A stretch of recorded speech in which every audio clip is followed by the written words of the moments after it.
हम इंटरमीडिएट का poetry section से लेसन 3 कीपिंग क्वाइट पढ़ने जा रहे हैं। कीपिंग क्वाइट पावलो नेरूदा का लिखा हुआ है, जो एक बहुत बड़े फिलोसोफर भी थे। देखिए, कीपिंग क्वाइट शांति बनाए रखना। कीपिंग माने रखना, क्वाइट माने शांति, शांति बनाए रखना या शांति बनाए रखना। पावलो नेरूदा राइटर हैं इसके। राइटर कहें या कंपोजर कहें, क्वेश्चन आता है who was the writer of keeping quiet, तो भी आपको पावलो नेरूदा लिखना है। या फिर वो कहते हैं composer, who was the composer of this stanza, अगर मान लो इस पार्ट से आता है तो पार्ट की तो पहले हम अर्थ देखते हैं। स्टैंजा फर्स्ट है आपका, now we will count to 12। Now माने अब, वी माने हम, विल माने गागीगे, काउंट माने गिनेंगे, टू माने को, 12 माने 12 तक। अब हम 12 तक गिनेंगे। And we will all keep still. And माने और, वी माने हम, विल माने गागीगे, ऑल माने सभी, कीप माने रखेंगे, स्टिल माने शांति या स्थिरता। अब हम शांति बनाए रखेंगे। For once on the face of the earth, for माने के लिए, वंस माने एक बार, ऑन द फेस माने सतह पर, ऑफ माने काकी के, द अर्थ माने पृथ्वी। हर मीनिंग को ध्यान से सुने। और पृथ्वी की एक बार के लिए, पृथ्वी की सतह पर, for once on the face of the earth, एक बार के लिए पृथ्वी की सतह पर, लेटस नॉट, लेटस माने होता है चलो चलें, नॉट माने नहीं, स्पीक माने बात करें, इन एनी लैंग्वेज, किसी भी भाषा में, चलो चलें किसी भी भाषा में बात ना करें। And not move our arms so much, and माने और, नॉट माने नहीं, मूव माने गति प्रदान करें, गति दें, अवर माने हमारी, आर्म्स बाहों को, सो मच माने और अधिक, और अपनी बाहों को और अधिक गति ना दें। ये मैंने आपको शब्द टू शब्द अर्थ लिखने की और समझाने की कोशिश की है। फिर से सुन लेते हैं। Now we will count to 12, अब हम 12 तक गिनेंगे। And we will all keep still, और हम सभी शांति बनाए रखेंगे। For once on the face of the earth, और एक बार के लिए पृथ्वी की सतह पर, let us not speak in any language, चलो किसी भी भाषा में बात नहीं करते। And move our arms so much, और अपनी बाहों को और अधिक गति नहीं देते। वास्तव में आपका ये पैरा लिखकर इंग्लिश में आएगा, इसके नीचे आएंगे क्वेश्चन आंसर। क्वेश्चन आंसर ये हमने अर्थ पढ़ाया आपको केवल पाठ को सिखाने के लिए। वास्तव में आपको इसका भावार्थ आना चाहिए, आखिर राइटर अपनी इन लाइनों में क्या कहना चाहता था। वो बोर्ड में आपके लिए क्वेश्चन बनाए जाएंगे, कोई भाव पर आधारित, उस पर आपसे पूछा जाएगा कि इन लाइनों का लिखने का मतलब क्या था, या इस लाइन में राइटर क्या कहना चाहता था। जैसे now we will count to 12, अब हम 12 तक गिनेंगे। पावलो नेरूदा जी जो इतना बड़ा राइटर है, क्या इतनी सी बात कही होगी कि अब हम 12 तक गिनेंगे? अर्थात जब वो कोई गंभीर बात कह रहे हैं तो अपनी बात कहने के लिए, आपको समझाने के लिए, आपके दिमाग में रखने के लिए वो ये कहते हैं कि मैं 12 तक गिनूंगा, तब तक we will all keep still, हम सभी शांति बनाए रखेंगे, अर्थात अपने मन को स्थिर कर लेंगे। और हम for once on the face of the earth, एक बार के लिए पृथ्वी की सतह पर, let us not speak in any language, किसी भी भाषा में बात नहीं करते। मतलब क्या हुआ इसका? जब हम शांति बनाए रखेंगे तो पृथ्वी की सतह पर, एक बार पृथ्वी की सतह पर शांति होगी। Late us not speak in any language, let us माने चलो चलें, नॉट माने नहीं, स्पीक माने बात करें, इन एनी किसी भी लैंग्वेज भाषा में, और किसी भी भाषा में बात मत करें। अर्थात लैंग्वेज से तात्पर्य राइटर का क्या है कि मतलब ना तो आँखों के इशारे से, ना बातों के इशारे से, ना कोई संकेत करके, सिर्फ शांति के साथ शांति बनाए रखें। And not move our arm so much, and माने और, नॉट मूव माने नहीं गति प्रदान करते हैं, अवर माने हमारी, आर्म्स माने बाहों को सो मच माने और अधिक, और अपनी बाहों को और अधिक गति नहीं देते। अर्थात राइटर कहना चाहता है कि हम किसी भी कार्य के लिए अपने आप को गति प्रदान नहीं करेंगे। 7 पार्ट ये पैरा समझ में आ गया होगा। नाउ वी विल एक बार फिर सुन लेते हैं। नाउ माने अब, वी माने हम, विल माने गागी गे, काउंट माने गिनते हैं, टू 12 माने 12 तक। राइटर कहता है कि अब हम 12 तक गिनते हैं। And we will keep all still, and माने और, वी माने हम, विल माने गागी गे, ऑल माने सभी, कीप माने रखेंगे, स्टिल माने शांति या स्थिरता, और हम सभी शांति बनाए रखेंगे। For once on the face of the earth, एक बार के लिए पृथ्वी की सतह पर। Let us not speak in any language, let us माने चलो चलें, नॉट माने नहीं, स्पीक माने बात करते हैं, इन एनी लैंग्वेज माने किसी भी भाषा में बात नहीं करते। चलो चलें। आगे राइटर लिखता है and not move our arm so much, और अपनी बाहों को, आर्म्स माने बाहों को, मूव्स माने गति, सो मच माने और अधिक, और अपनी बाहों को कोई गति नहीं देते। कहने का मतलब ये है कि पावला नरोडा जी अपनी बात समझाने के लिए कहते हैं मैं 12 तक गिनूंगा, तब तक आप अपने मन को शांत कर लें, स्थिर कर लें, और हम लोग इतनी शांति बनाए रखेंगे, पृथ्वी की सतह पर इतनी शांति बनाए रखेंगे, और किसी भी लैंग्वेज में बात नहीं करेंगे। अर्थात ना तो इशारों से बात करेंगे, ना मुंह से बात करेंगे। मतलब कुल मिला के हम अपना पूरा का पूरा अटेंशन शांति बनाए रखने में करेंगे, स्थिरता लाने में करेंगे, और ना अपनी बाहों को हिलाएंगे। अर्थात हम काम करने के लिए अपनी काम नहीं करेंगे, बिल्कुल शांत रहेंगे। अगला जैसे मीनिंग सेस आपकी ये हैं, यहाँ पर जो मीनिंग डिस्टर्ब हो रही हो यहाँ से देख लें। अगला है, दूसरा पैरा है, it would be an exotic movement. It माने यह है, वुड बी माने होगा, वुड माने गागी गे, बी माने होगा, एन माने एक, एक्सोटिक माने अनोखा, मूवमेंट माने क्षण, पल, समय का कोई भाग।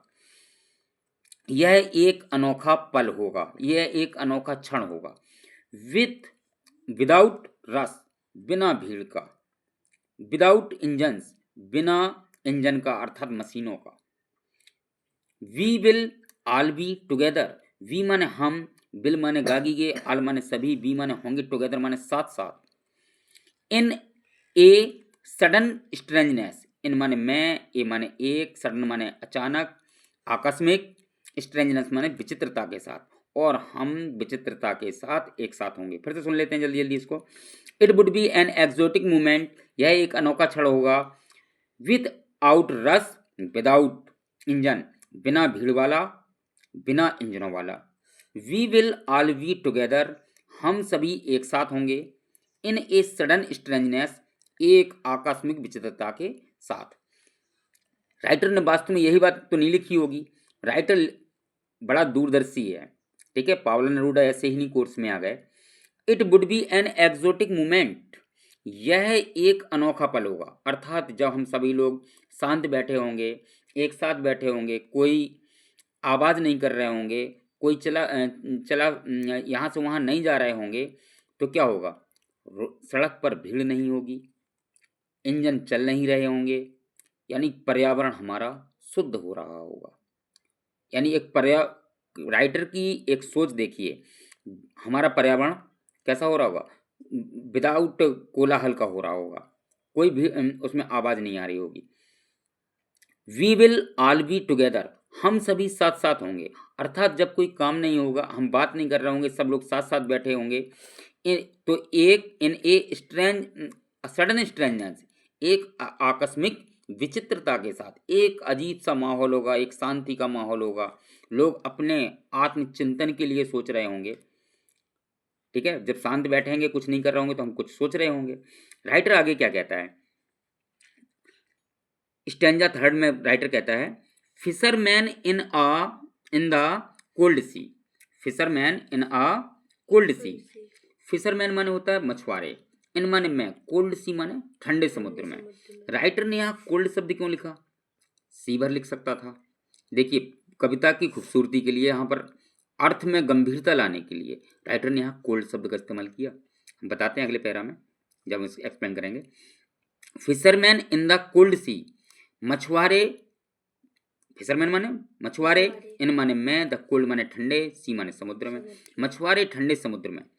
Would not harm whales, would माने गागी गे, नॉट माने नहीं, हार्म्स माने हानि पहुंचाएंगे, व्हेल्स माने व्हेल मछलियों को। मछुआरे ठंडे समुद्र में व्हेल मछलियों को हानि नहीं पहुंचाएंगे।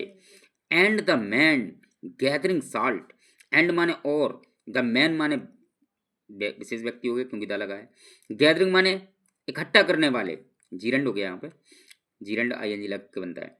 साल्ट नमक, नमक और नमक इकट्ठा करने वाले व्यक्ति। Would look at his hurt hands, would माने गागी गे, लुक माने देखेंगे, एट हिज माने अपने, हर्ट माने घायल, हैंड्स माने हाथों पर। पूरे का अर्थ क्या हो गया? फिशरमैन इन द कोल्ड सी, मछुआरे ठंडे समुद्र में, वुड नॉट हार्म वेल्स, मछलियों को हानि नहीं पहुंचाएंगे, and the man gathering salt, और वे व्यक्ति जो नमक इकट्ठा कर रहे होते हैं, नमक इकट्ठा करने वाले व्यक्ति, would look at his hurt hands, अपने घायल हाथों को देखेंगे। अर्थात क्या राइटर ने वास्तव में यही कहने की कोशिश की है?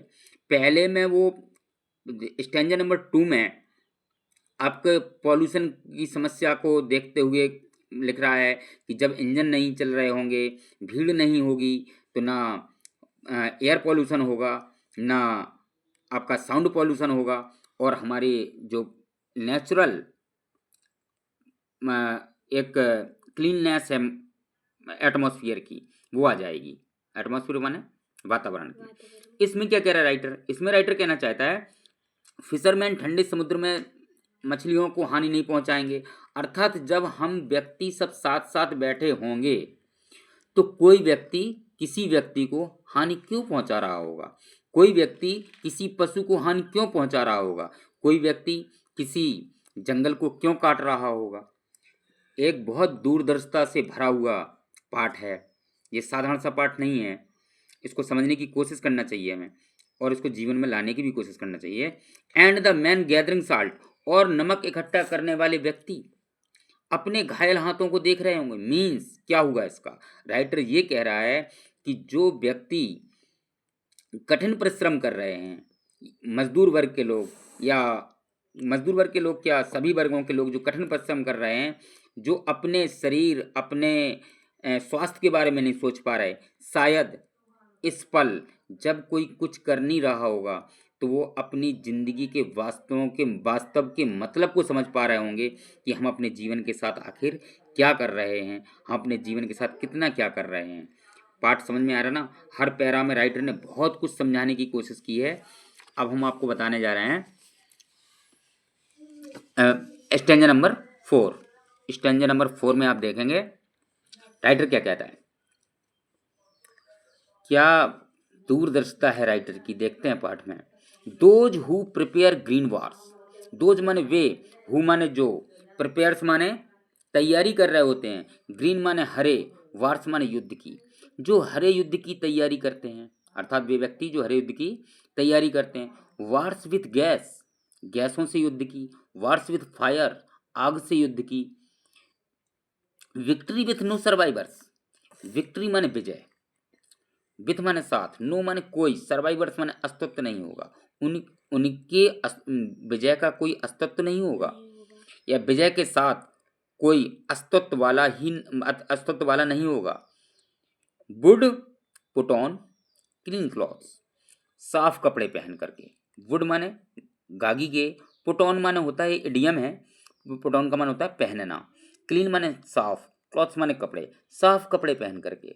And walk about with their brothers, and और माने और, वॉक माने टहलना, अबाउट माने बारे में, विथ माने साथ, दियर माने अपने, ब्रदर्स माने भाइयों के, और अपने भाइयों के साथ टहलें, साफ कपड़े पहन करके अपने भाइयों के साथ टहलें। इन द शेड, छाया में, और डूइंग नथिंग, और कुछ भी ना करें। राइटर फिर से इस पाठ को समझ लेते हैं। Those who prepares green Wars, those माने वे, हु माने जो, प्रिपेयर्स माने तैयारी कर रहे होते हैं, ग्रीन माने हरे, वार्स माने युद्ध की, जो हरे युद्ध की तैयारी करते हैं। वार्स विथ गैस, देखिए राइटर एक बार में 2-3 बातें कहना चाहते, हर युद्ध की तैयारी करते हैं, गैसों से युद्ध की तैयारी करते हैं, आग से युद्ध की तैयारी करते हैं, उनकी विजय का कोई मतलब नहीं होगा। विक्ट्री विथ नो सर्वाइवर्स, उनकी विजय का कोई अस्तित्व नहीं होगा या अस्तित्व वाला कोई व्यक्ति नहीं होगा। इसलिए राइटर कहता है would put on clean clothes, इसलिए साफ कपड़े पहनो, and walk about with your brothers, और अपने भाइयों के साथ टहलें, इन द सैड, छाया में, डूइंग नथिंग, कुछ मत करें। राइटर क्या यही कह रहा है? नहीं कह रहा है ये राइटर, इसका बड़ा गहरा मतलब है। इस गहरे मतलब को समझें, क्योंकि क्वेश्चन आपके इस पर ही बन के आने हैं। जैसे those who prepares green Wars, जो हरे युद्ध की तैयारी करते हैं, अर्थात लोग जंगलों की कटाई कर रहे हैं। Wars wars with gases, wars माने होता है युद्ध, विथ माने साथ, गैसेस माने गैस से युद्ध कर रहे हैं, युद्ध चल रहा है, गैसों का, जहरीली पॉइजनियस गैसेस का यूज किया जा रहा है, जहरीली गैसों का युद्ध किया जा रहा है। वार्स विथ फायर, फायर माने होता है आग, आग से युद्ध कर रहे हैं, ठीक है ना। तो राइटर कहता है विक्ट्री विथ नो सर्वाइवर्स, उनकी विजय का अस्तित्व नहीं होगा, या विजय के साथ कोई अस्तित्व वाला नहीं होगा। क्यों? जब इतना भयानक युद्ध होगा तो इस दुनिया पर कोई राज्य करने वाला भी नहीं बचेगा, सब खत्म हो जाएंगे, उनकी विजय का कोई मतलब नहीं होगा। इसलिए साफ कपड़े पहनकर walk about with their brothers, साफ कपड़े पहन करके वॉक विथ दियर ब्रदर्स, अपने भाइयों के साथ टहलो, अर्थात अपने सामाजिक भाई बहनों के साथ टहलो, इन द सैड, छाया में, अर्थात यहाँ जो सैड शब्द है ना वो शांति के लिए आया, शांति के साथ, प्रेम के साथ, सद्भावना के साथ अपने भाइयों के साथ टहलो। डूइंग नथिंग, कुछ भी मत करो, कुछ भी मत करो, डूइंग नथिंग, और कुछ भी ना करें। अर्थ लिखा है आपका, मीनिंग लिखी है, जहाँ जो मीनिंग ना आए पढ़ करके देखना, दोबारा से पढ़ना उसको। नेक्स्ट अगला पैरा आता है आपका, स्टैंजा 5 है। राइटर आखिर ये कह रहा है कि युद्ध की तैयारी करते हैं, वन की कटाई चल रही है, अगर शायद हम लोग कुछ समय तक के लिए शांति के साथ रहें, कुछ भी ना करें, तो आदमी को क्या होगा, अपने बारे में सोचने का मौका मिलेगा, अपने स्वास्थ्य के बारे में सोचने का मौका मिलेगा, पर्यावरण सही हो जाएगा, जानवरों की रक्षा हो सकेगी। जो आज हमारा इकोसिस्टम खराब होता चला जा रहा है, जानवर खत्म होते चले जा रहे हैं, कई जीव तो खत्म ही हो चुके हैं, ये सब कुछ शेष बच जाएगा। राइटर उस शेष बचने के लिए अपने बात को, अपने मन के उद्गार को लिखने की कोशिश कर रहा है। आगे कहता है writer, what I want should not be confused. What माने जो, आई माने मैं, वांट माने चाहता हूँ, वांट माने चाहता हूँ, जो मैं चाहता हूँ, should not be confuse, should माने चाहिए, नॉट माने नहीं, बी माने होना, कन्फ्यूज माने असमंजस, उससे असमंजस नहीं होना चाहिए। राइटर कहता है जो मैं चाहता हूँ तुमसे, जो मैं तुमसे कहता हूँ शांति के साथ बैठो, कुछ मत करो, राइटर क्या वास्तव में यही कहना चाहता है? नहीं कहना चाहता है, वो कुछ और कहना चाहता है तुमसे। व्हाट आई वांट, जो मैं चाहता हूँ, should not be confuse, should माने चाहिए, नॉट बी माने नहीं, कन्फ्यूज माने असमंजस, असमंजस नहीं होना चाहिए। क्यों?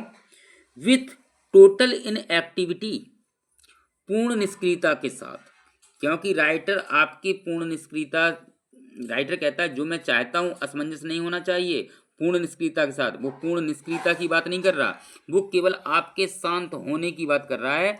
आपको क्रियाशील तो बनना ही है, ठीक है ना, क्रियाशील तो आपको बने ही रहना है, कुछ ना कुछ तो आपको जीवन में करना है, करने का उद्देश्य होना चाहिए।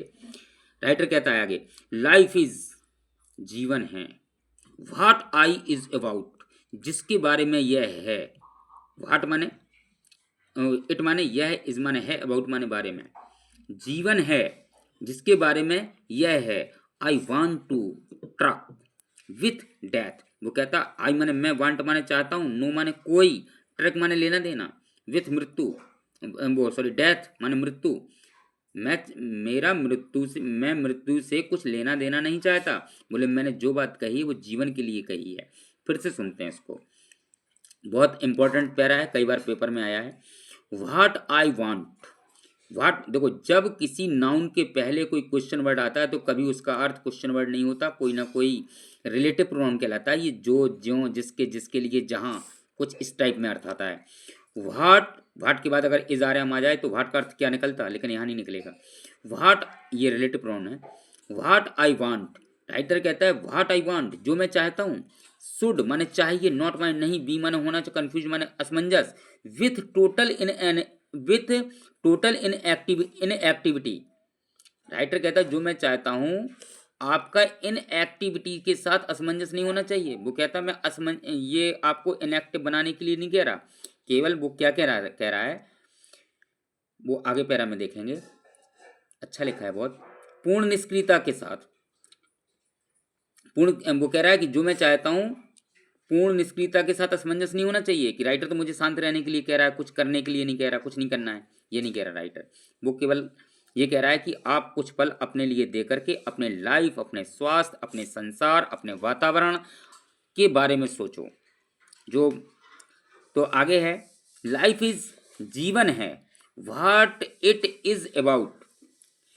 व्हाट माने लाइफ माने जीवन, इज माने है, व्हाट माने जिसके, इट माने यह है, इज माने है, अबाउट बारे में माने बारे में।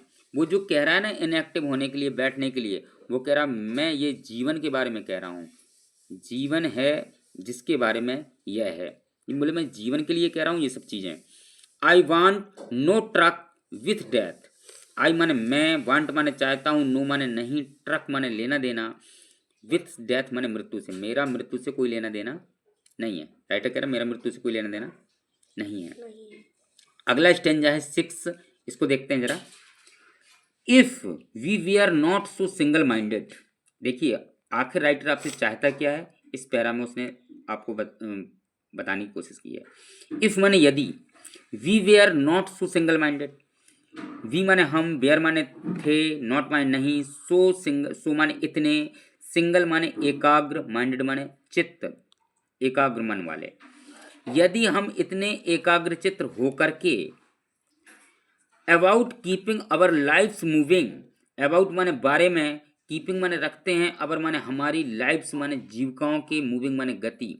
यदि हम एकाग्रचित होकर के अपनी जीविकाओं को बनाए रखने के लिए गति करते हैं, अर्थात अपने जीवन चलाने के लिए बनाए जीवन को चलाने के लिए, जीविकाओं को बनाए रखने के लिए गति करते हैं, अर्थात काम कुछ करते रहते हैं, तो क्या होगा उससे कह रहा है।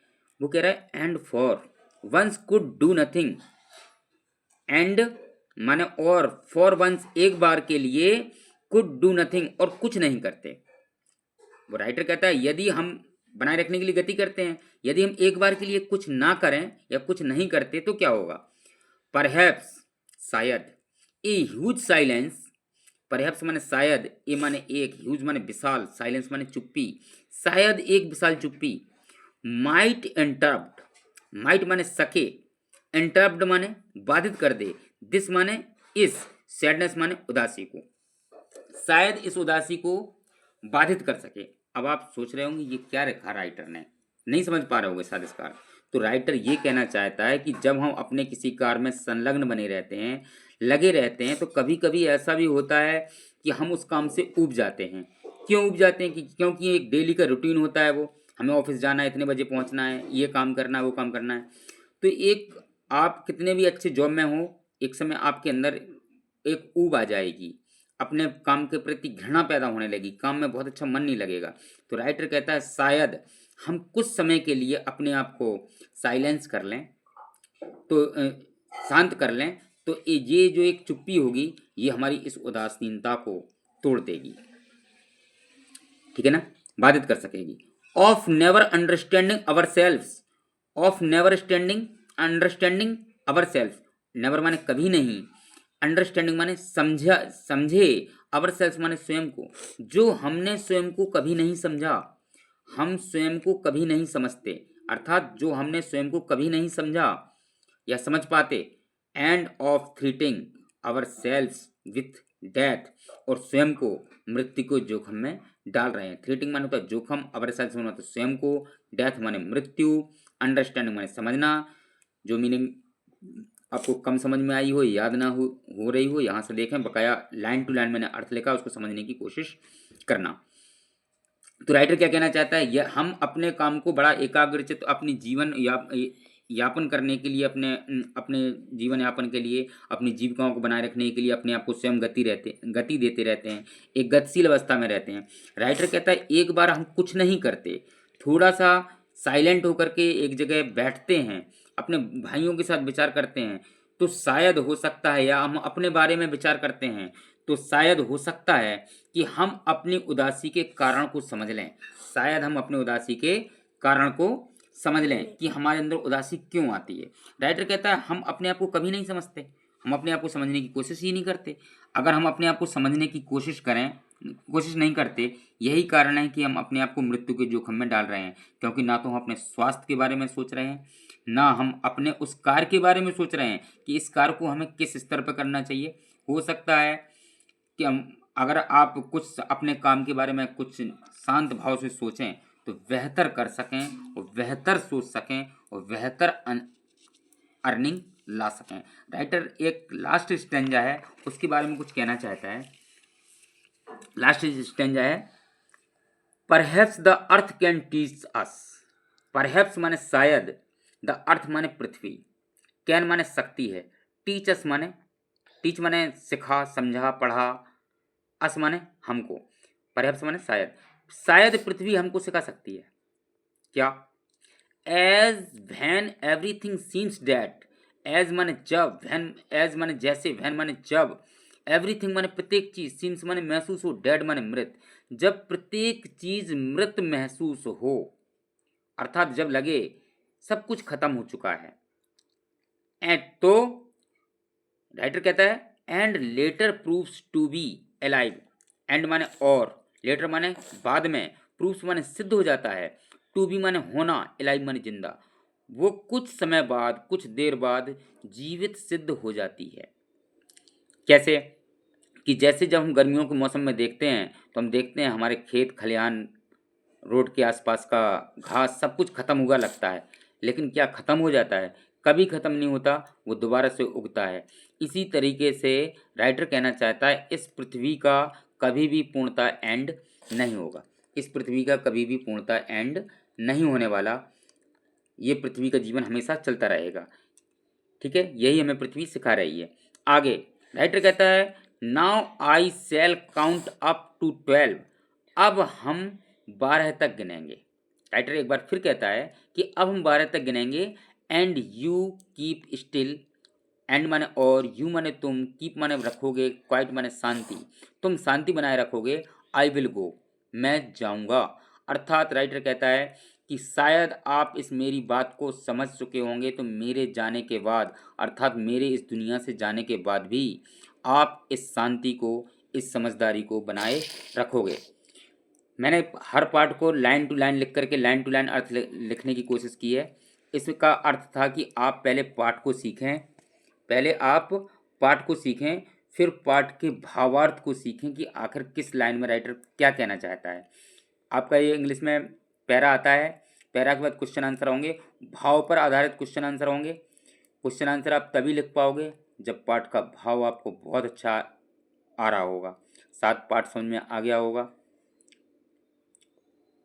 गुड लक, लाइक और सब्सक्राइब जरूर करें अगर पाठ अच्छा लग रहा हो।